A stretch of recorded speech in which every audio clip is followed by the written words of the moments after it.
mga kapatid natin na babiyahe, naku, katakot-takot na traffic ang baka maabutan ng mga motorista na dadaan dyan sa EDSA. Ayon po kasi sa MMDA, higit 400,000 sasakyan ang dadaan sa highway ngayong bisperas ng Undas. At live mula sa EDSA Mandaluyong, nasa frontline ng balitang yan, si Mean Los Baños. Mean, ano ba yung oras na inaasahan na magpipik ang traffic dyan sa EDSA?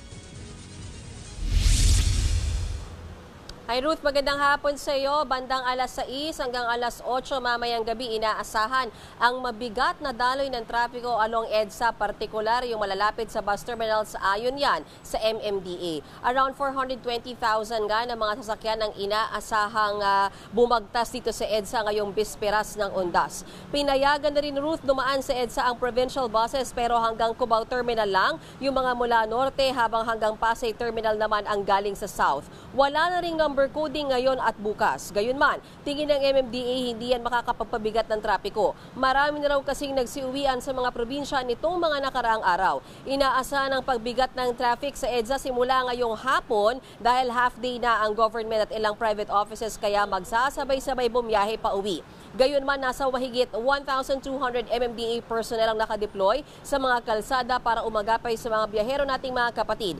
I-check din, Ruth, ang FB page ng MMDA para malaman kung may ipapatupad silang pagbabako sa mga ruta sa mga kalsada papuntang sementeryo. Inaasahan din kasi ang build-up ng mga sasakyan sa lugar na yan. Samantala, Ruth, paalala ng MMDA sa ating mga kapatid na biyahero, siguraduhin nasa kondisyon ang mga sasakyan bago bumiyahe para hindi maabala at hindi rin makaabala habang nasa daan ngayong mag-uundas. Ruth?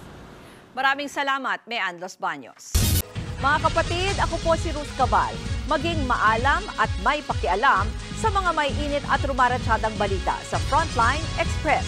Para maging updated sa balitaan, mag-subscribe lang sa social media pages ng News 5.